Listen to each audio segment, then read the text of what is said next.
প্রথমেই নামাজ কোরআন পড়েই বেডটা গুছিয়েই বের হয়ে পড়ি ছাদে, কারণ ছাদে যে আমার সুন্দর একটা বাগান আছে সেটার কাছে আসি। এসে দেখি পানি দেওয়ার প্রয়োজন হলে পানি দেই, যদি কোথাও ক্লিন করা ঘাস থাকে, টবের মধ্যে কোনো কিছু পাতা পড়ে থাকে, সেগুলো আমি ক্লিন করে দেই। দেওয়ার পরে গাছটা বেশ সুন্দর লাগে দেখতে, অনেক সুন্দর, দেখে মনটা জুড়িয়ে যায়। কি যে ভালো লাগে, সারাটা দিন যেন আমার ভালোভাবে কাটে। সবুজ জিনিস দেখেই চোখটা জুড়িয়ে যায়। আপনারা কিন্তু সবুজ জিনিস সকাল বেলায় দেখে নেবেন, সবুজ গাছের দিকে তাকাবেন, দেখবেন আপনার চোখের দৃষ্টিটা অনেক দূর চলে যাবে। আপনার চোখ কখনোই নষ্ট হবে না, নক্ষত্রের মতো তাকিয়ে থাকতে পারবেন। সবুজের এত গুণ। আমাদের বলে ডাক্তাররা যে সবুজ, আপনারা সবুজ জিনিস খাবেন, শাক খাবেন, সবজি খাবেন। সবজি শাক মানেই সবুজ। সেজন্যে আমি বলি যে সবুজের দিকে যদি আপনি তাকিয়ে থাকেন, আপনার চোখটা নক্ষত্রের মতো হয়ে যাবে, একদম চকচকে ঝকঝকে। দেখুন কি সুন্দর, কাছে বসেই ঘুঘু ডাকছে, দেখেই মনটা জুড়িয়ে যায়। ভালো করে শুনুন, দেখুন।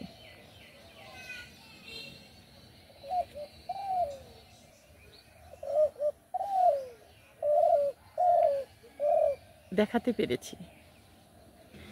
এই গোলাপ গাছটায় এত ফুল ধরেছিল অনেক দিন। হঠাৎ করে আমি টব নিয়ে এসে টবগুলোতে বসিয়ে দেই সন্ধ্যাবেলায়। আমি গাছটা ভেবেছিলাম মরে যাবে। আমি আল্লাহর কাছে বলেছিলাম যে আল্লাহ, এই গাছটাকে তুমি বাঁচিয়ে রেখো। আমি যেভাবে নড়িয়ে চড়িয়ে যেভাবে টবে বসালাম, ইনশাআল্লাহ গাছটা আমার হয়ে গেছে। আবার নতুন করে আমি কুশি দিয়েছি। দেখুন কত সুন্দর না? দেখুন প্রত্যেকটা জায়গায় কুশি। এই তো দেখুন কত সুন্দর হয়েছে, দেখতে বেশ লাগছে। নতুন করে কুশি গজিয়ে তারপরে আবার কলি দিবে। আমি অজস্র ভিডিও পাঠিয়েছি, অজস্র, অনেক গান দিয়েছি এই গোলাপ গাছকে নিয়ে।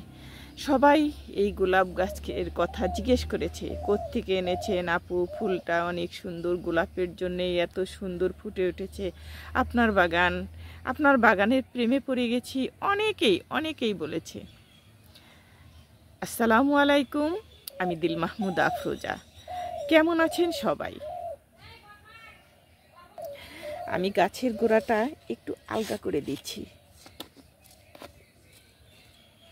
কারণ যত্ন করলে রত্ন মিলে। মাঝে মধ্যে এটা দিতে হয়।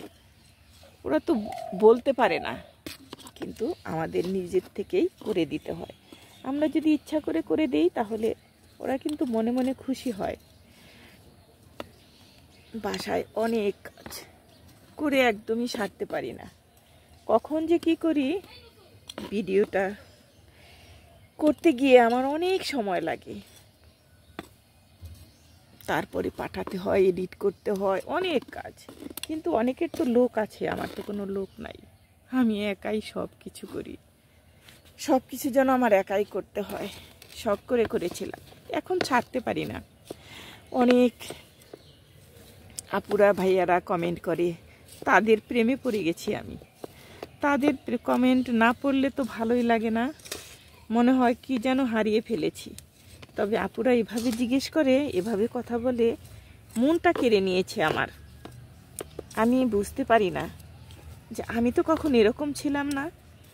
আমি সব সময় এক জিনিস নিয়ে বসে থাকতাম না, প্রত্যেকটা কাজে, প্রত্যেকটা ক্ষেত্রে আমি দৌড়িয়ে চলতাম। এখন আমার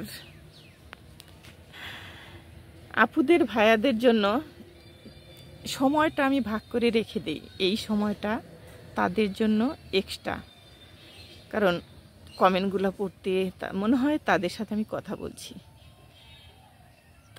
তারা যেন আমার সাথে এমনভাবে এমন আচরণ করে, আমি মুগ্ধ হয়ে যাই।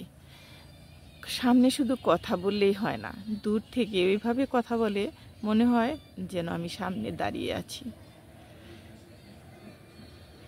ভীষণ ভালোবাসি আমি আমার আপুদের, ভাইয়াদের। এই ভালোবাসাটা কিন্তু বেশি দিনের নয়, 8-9 মাসের। আমি তো প্রথমে শুধু আমার ভিডিও দেখতাম, আমি কারো ভিডিও দেখিনি। পরবর্তী সময় একদিন হঠাৎ করে কার কাছে যেন শুনি যে আপনি কারো ভিডিও দেখেন না, যে না আমি তো কারো ভিডিও দেখি না। তখন উনি বলল যে তাহলে তো আপনার কখনোই কিছুই বাড়বে না। সেই দিন থেকেই আমি দেখা শুরু করেছি। তবে যতটুক দেখি ফুল ওয়াচ করে দেখি, আপনারা কখনো স্কিপ করবেন না, এটা আমার অনুরোধ। আমি বলি সবাই সবারটা দেখব, তবেই সামনে এগিয়ে যেতে পারবো। এখানে ভুল করে পেঁয়াজ কুচি, শুকনো মরিচ 1 চামচ, হলুদ 1 চামচ আর জিরে গুঁড়ো 1 চামচ, লবণ 1 চামচ দিয়ে রেখেছি। ভেবেছিলাম দেখাবো না, কিন্তু দেখাই, এটা অন্যভাবে মাছ ভাজি করব, সেটা আপনারা দেখতে থাকুন। আমি এটা মেখে নিব অফ ক্যামেরায়। এটা আমি মেখে নিয়েছি এইভাবে। এখানে পানি, কোনো কিছু তেল, কোনো কিছু ইউজ করা হয়নি, শুধু লবণ, হলুদ, মরিচ, জিরে গুঁড়ো, এটাই। এখন আমি মাছগুলো দিয়ে মেখে নিব, একটা একটা করে মেখে নিব। এগুলো খেতে অনেক টেস্ট, কারণ পেঁয়াজটা আমি একটু ছেঁচে নিয়েছি, সেটা আমি অফ ক্যামেরাই করেছিলাম, সেটা দেখানো হয়নি।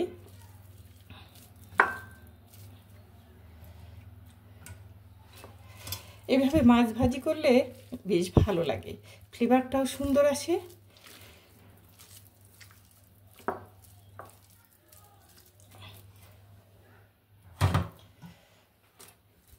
ফ্রিজে ছিল মাছ, বের করতে গিয়ে শক্ত হয়ে গেছিল, কিন্তু সময় তো একদম কম। লাঞ্চ আওয়ারে চলে আসবে এখন, হয়তো 15-20 মিনিটের মধ্যে। এর মধ্যে আমি বললাম যে না, দেখিয়ে দিই একটু, সবাই একটু দেখুক কিভাবে আমি করি। আমি ইউটিউবে সব কিছুই শিখেছি, আগে কিছুই পারতাম না। ইউটিউব থেকে আমার অনেক কিছু শেখা, আমার এখানে এসে অনেক লাভ হয়েছে। কারণ এই জন্যে আমি কিছুই পারতাম না, ভর্তাও করতে পারতাম না, কখনো করিনি, কিন্তু এখন বেশ মোটামুটি পারি। সেগুলো সবাই খেতে পারে আর কি।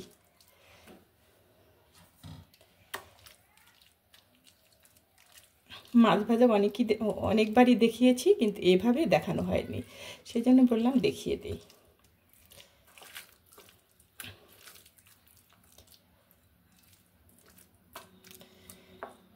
চলুন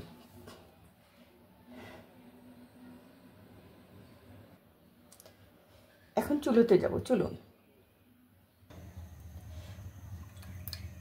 কেমন আছেন আপনারা? সবাইকে জানাই অনেক অনেক শুভেচ্ছা আর ভালোবাসা। যারা আমার ভিডিওটা দেখছেন বা দেখবেন, তাদের উপর আমার অনেক ভালোবাসা, অনেক আস্থা। আপনারা একটা করে লাইক দিয়ে তারপরে আসবেন, কারণ লাইক একদমই হচ্ছে না। এত কষ্ট করি, এত কষ্ট, তারপরেও লাইক দিবেন না কেন? আমি দেই কিন্তু, আপনারা ভাইয়ারা রাগ করবেন না। আমি শুধু আপনাদের কাছে এটাই অনুরোধ যে লাইক একদমই হচ্ছে না, কমেন্ট হয় কিন্তু লাইক হয় না। আপনারা দিয়ে দিবেন একটু মনে করে, আসলে অনেকের মনে থাকে না, একটু মনে করে দিয়ে দিবেন। লাইকটা দিয়ে দেখা শুরু করবেন, আর স্কিপ করবেন না। যেটুকু দেখবেন, দেখে তারপরে কমেন্ট করে চলে আসবেন। এতে করে কি ইউটিউব থেকে কিন্তু আপনি কী করছেন না করছেন সব কিছুই তারা দেখতে পাচ্ছি। আমাদের কোনো লুকোচুরির কোনো এটা জায়গা নয়।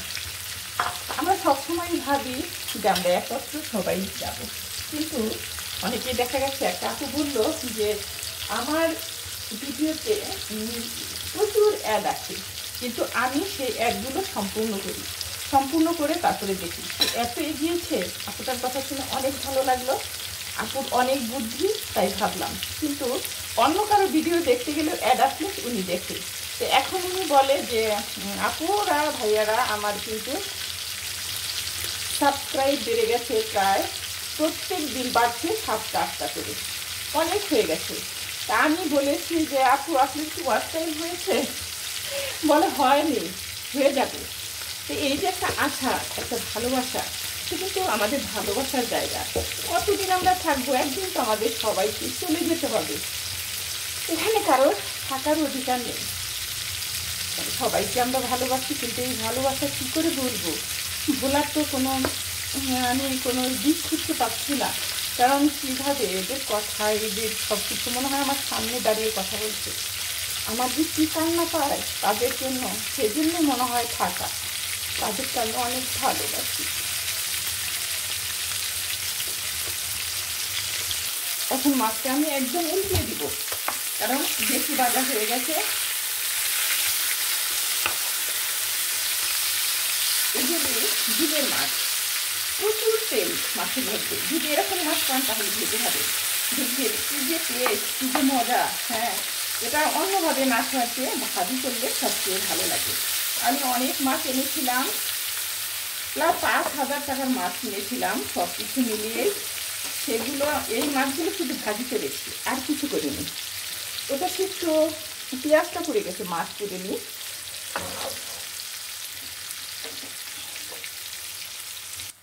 মাছটা আমার ভাজা হয়ে গেছে, আমি এখন উঠিয়ে ফেলি।